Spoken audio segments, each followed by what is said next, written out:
everybody. Welcome to our Choose Aerospace webinar.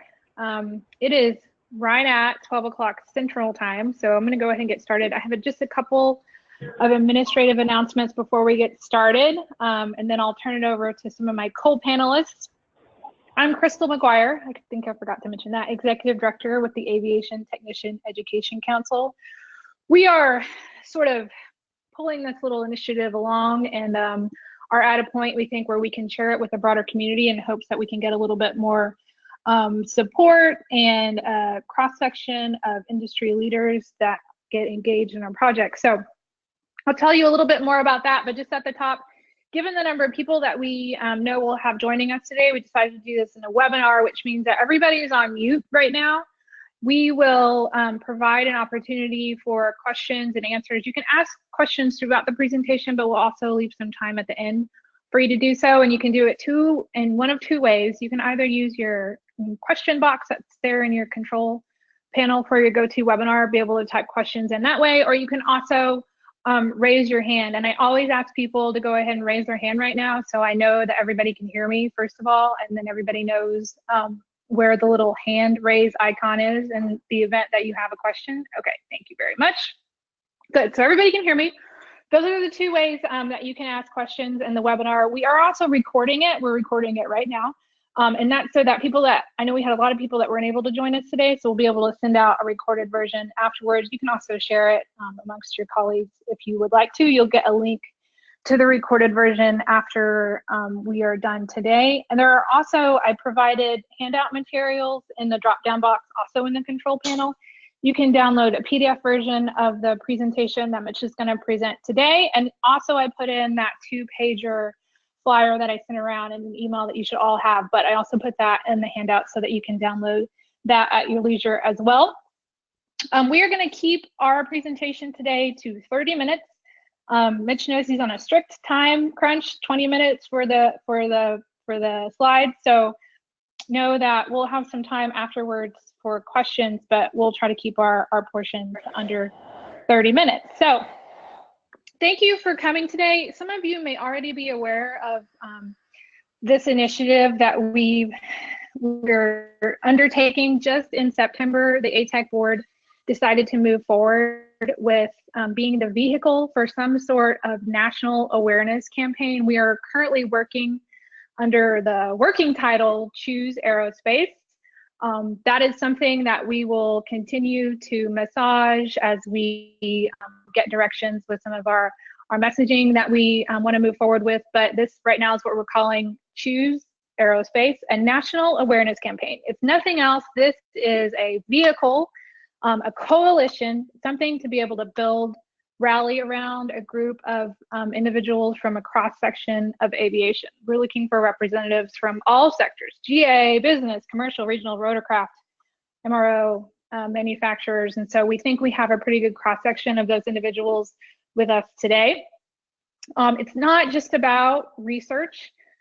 I know that there's been some feedback of, well, we have some research out there. We kind of know what the issue is. It is important, we think, and in our conversations with Mitch and his team, that we have a strong platform to jump off from, and we believe that entails a fair bit of research to ensure that our messaging in our campaign is appropriately targeted.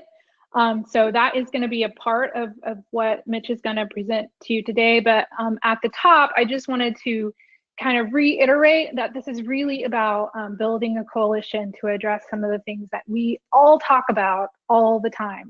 Maybe it's just me that gets all of this sort of talk, but how do we get the message out to the younger generation? How do we properly communicate the opportunities available in aviation maintenance? It's quote unquote not just about being mechanics, upward mobility, all these things that we talk about, how this is a vehicle, if you will, to kind of build some of that content and then put it on a platform that actually reaches the audience that we're trying to reach. So that's kind of just a high level. And then the other thing I wanted to make sure that was clear from the top is that this is a campaign specific to aviation maintenance. So while we have a very broad working title, Choose Aerospace, know that we are being very specific here to aviation maintenance awareness, aviation maintenance career awareness. So with that little backdrop, I wanted to introduce some of our co-panelists and talk a little bit about how we got here.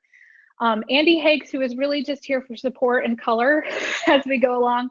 He is the founder and executive vice president of Ingeo, and he is an A&P mechanic, has been that, I guess, certificated for 3 decades is what I'm reading here. But he's just incredibly passionate about inspiring and educating the next generation of aviation maintenance professionals. And Andy and I have had several conversations over the years about what we should be doing on a national level. We know that there are a lot of initiatives out there, grassroots. All of you out there in webinar land are working with your local schools and companies to develop pathway programs, and we know that. What can we do on a national level to help support some of those efforts? So this has, it's kind of come out of a lot of those discussions. Andy has introduced ATEC to Mitch Mursky. He's an account director at Agency 15. And people have asked, how did we pick Mitch? How did we decide to go with Mitch and his company? And I would just say that he's been in about a 12-month interview. Interview process. We've been working together for a long time. I remember the first conversation that we had about what something like this might look like. I think I was sitting in a parking lot at Starbucks or something, and he probably remembers me being really short because I didn't really understand either. And I think that this is a bridge that many of us will have to cross, is what exactly is this? What can it do to actually move the needle? And I know that we all have different ideas of maybe what a campaign looks like, but just know that we have had these types of conversations with Mitch for, like I said, pretty regularly over the last 12 months. And I'm confident he has not been paid a penny, just so that you guys know. He has a lot of skin in this game. So he's been the person responsible for the infographic that you've seen in the PowerPoint presentations. He's also presented at the ATEC fly-in whenever we presented the opportunity to the board. And then Mitch, who's going to be giving the bulk of our presentation today, introduced us to John Richardson. He is the Senior Managing Partner of Level 7. And is John with us today, Mitch? Do you know? Yeah, John's on. I'm here. Okay. Hi, John. Okay, great. So John is going to be sharing with us the plan for the research piece, which, like I said, is a really integral part, we believe, of this overall branding awareness campaign. So he's going to be talking a little bit about what that looks like. So without further ado, I'll do some wrap up on the end to talk a little bit about involvement and the levels of opportunity available. But until then, Mitch, the floor is yours. All right. Thank you, Crystal. Hello, everyone.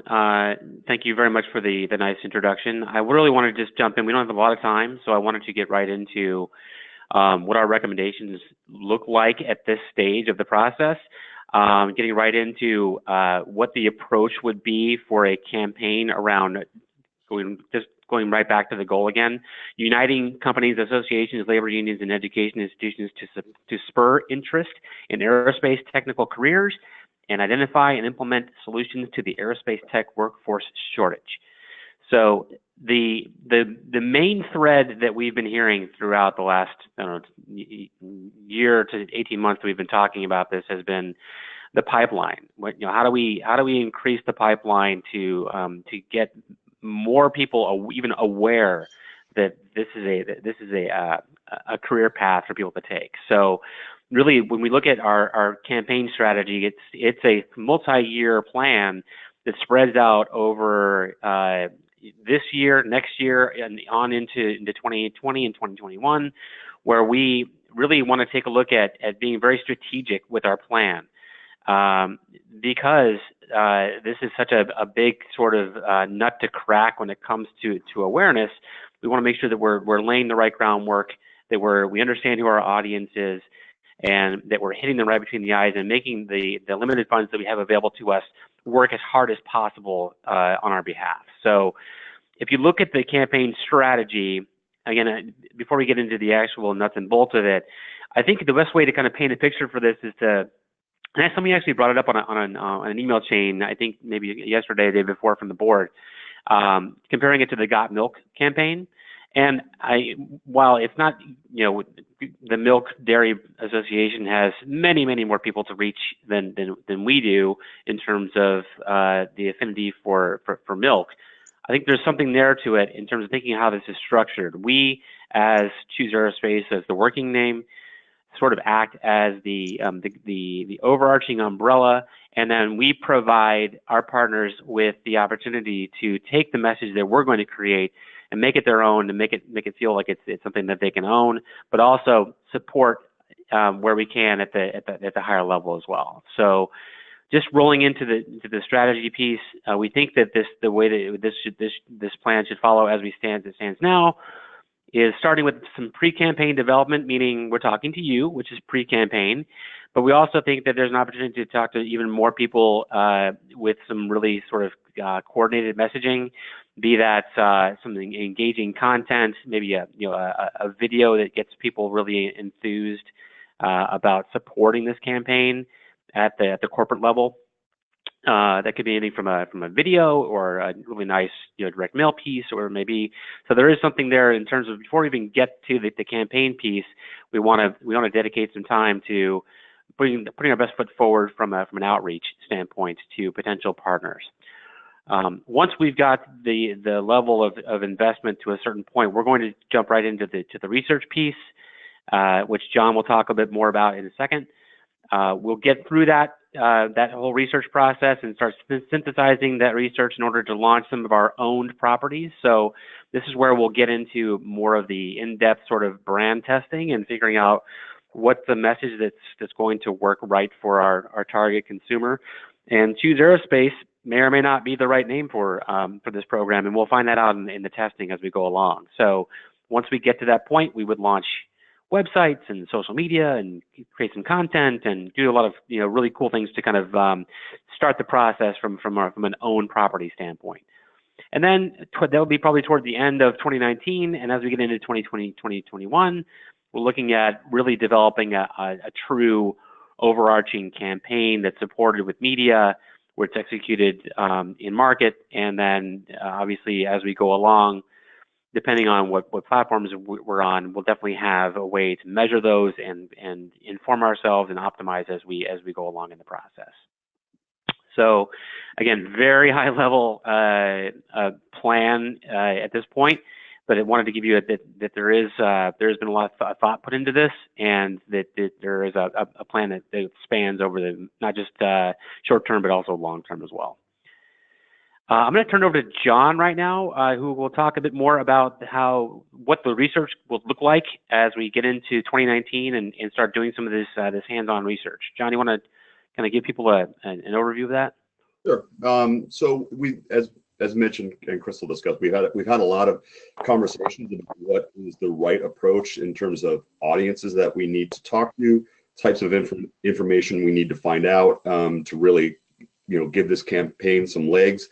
And understand what the different audiences, what their motivators, barriers, what our opportunities are to talk to them. So the plan that we put together on the research end starts with a qualitative portion. So first we'll do a discovery session where we'll get all the types of inputs and find out any other prior research that you have, anything we can build into the process. But we want to initially talk to current enrollees that would be in these ATAC training programs right now.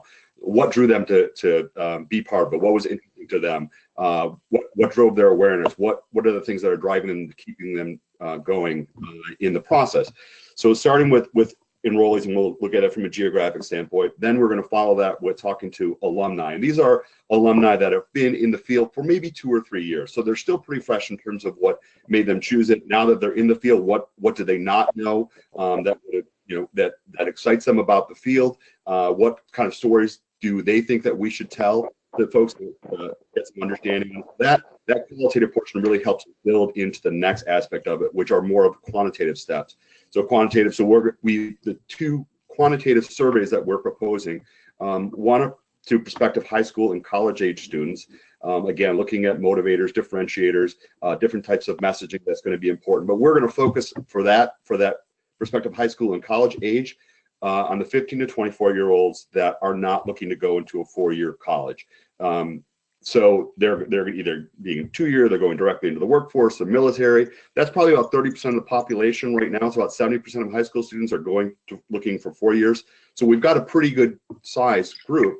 We want to look at females as well as males. It'll skew more male. But again, that type of gap assessment nationwide study, we're looking to talk to 1,000 students.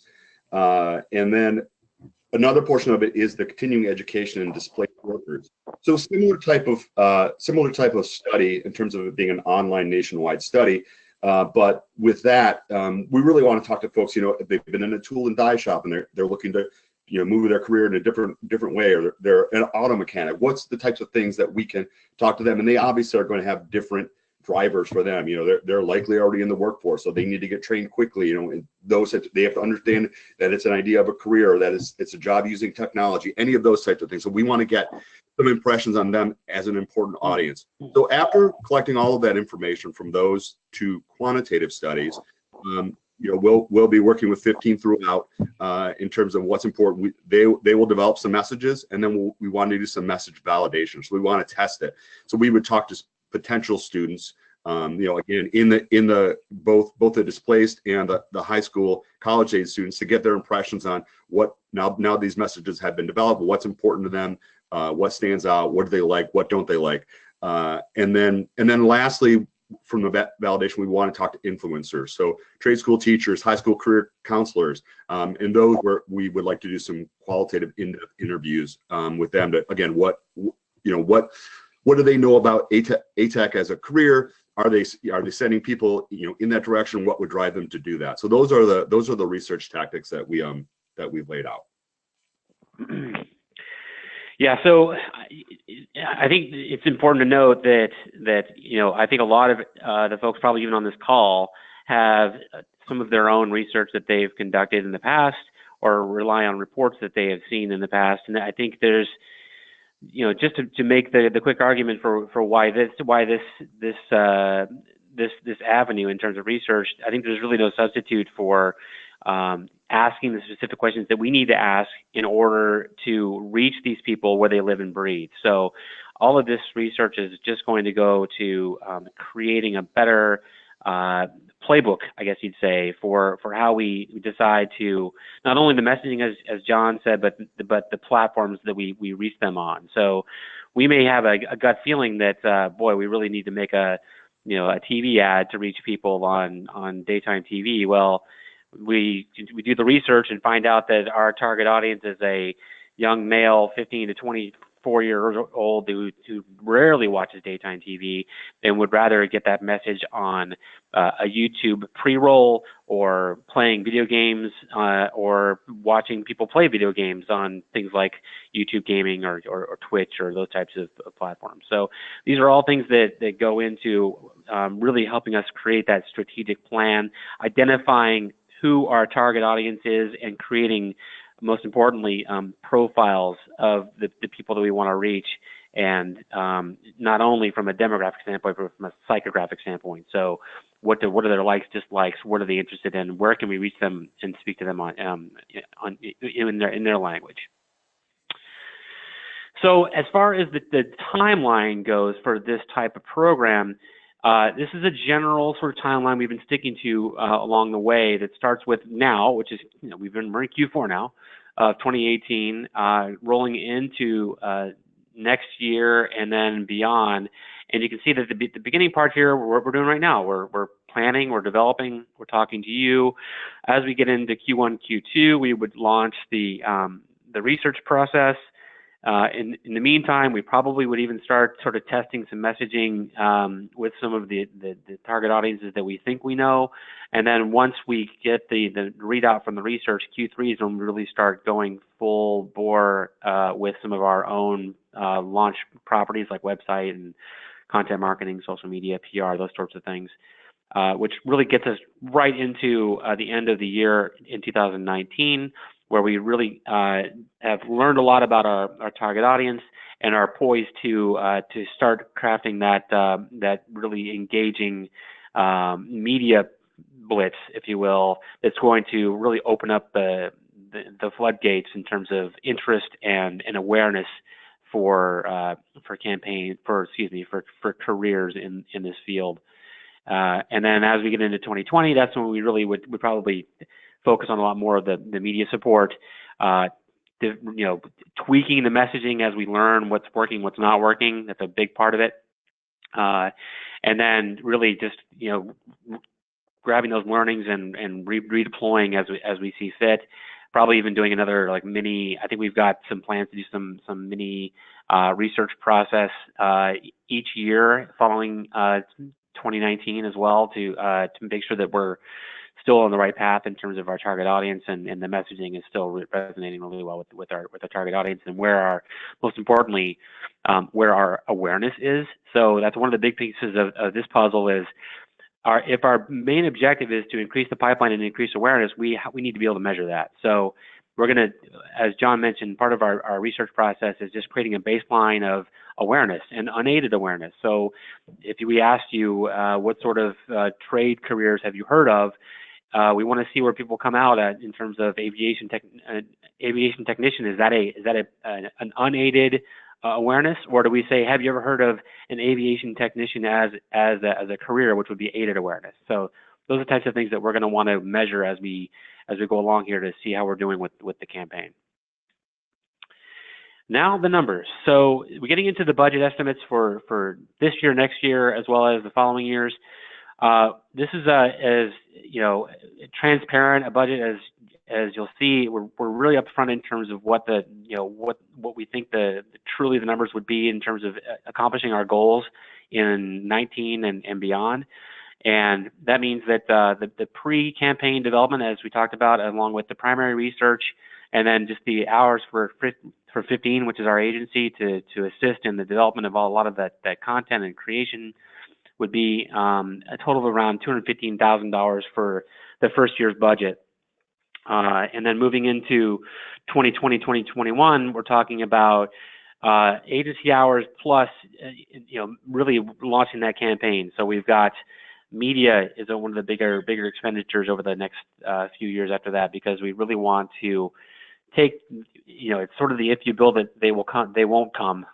You have to be able to build it and then encourage people to see the message or reach them where they live and breathe. So this is a total, again, something not detailed, but very sort of high level, where we think the budget numbers should be over the next 2 to 3 years. And with that, I'm going to hand it over to Crystal.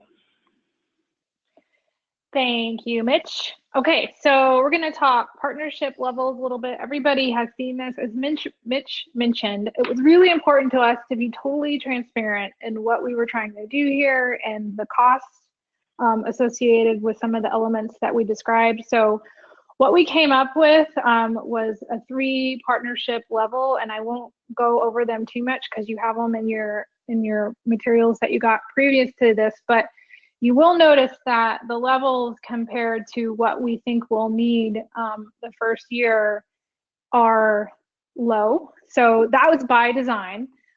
We don't want to move forward with this project unless we've got a large foundation of supporters from a cross-section of aviation sectors. That is really important to us, and we don't want it to be, a 1 or 2 company is leading the charge. We want it to be, again, high level awareness, something that we can all kind of agree on and all be able to come to the table to talk about. So we do have 3 levels, and we have sketched out some benefits for each.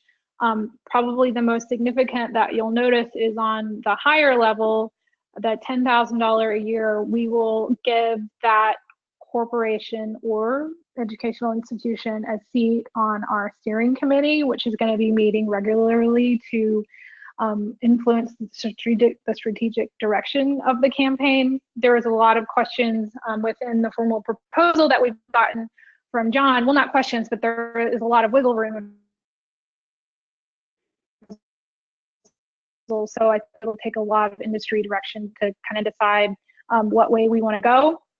So there's a lot of opportunity to be involved, and that's why we haven't signed any agreement yet, because we want people who are willing to come forward to support the initiative at the beginning to have a large say in what it is that we're doing. And again, we need a lot of people to come to the table to ensure that it is successful. The original timeline that Mitch and his team had proposed was, I would say, a lot more aggressive. We also, at least I wanted to make sure that it was attainable. So while it looks like, it's a 3-year initiative, it's not to say that we couldn't do things quicker, right? If we had the support to do so. In fact, I think Mitch would take that in a heartbeat to be able to do some of the initiatives earlier. And then when you notice one of the elements on the budget that Mitch presented was largely dependent on funding, and that I believe was some of the platforms that we might use to get the messaging out. So there's a lot of influence that our steering committee members will have on the process as we move forward.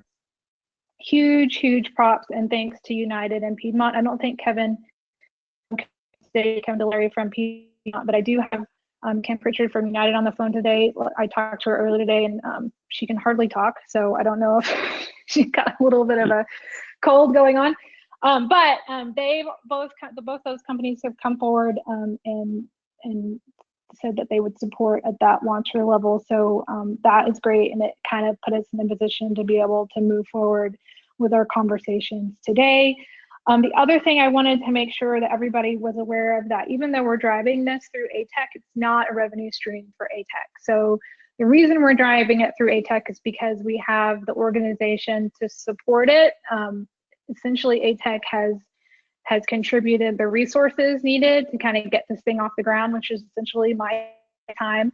But everything that we get as far as contributions and donations, we go directly to the campaign. In fact, what we would love to see, since ATEC is a C6 trade organization, is eventually, if we feel like we've got the support that we need to make it a longer term initiative, that we would roll it off into a separate C3. So foundation or charitable organization is really at least what I would like to see long term. Of course, that means it would, maybe need some of its own infrastructure. But for now, just know that we're using all the dollars received to go to the elements that Mitch lined out today. And then if people are still kind of wondering about, what is this? I know it's kind of a weird concept, especially for somebody like me who doesn't have a lot of experience in this space. We did some looking around at other industries and what they have done. And one of the best examples, at least that I found when looking, and what I thought kind of was a good example of where I would see something like this going, was Build Your Future. So byf.org, if you get a chance to look it up.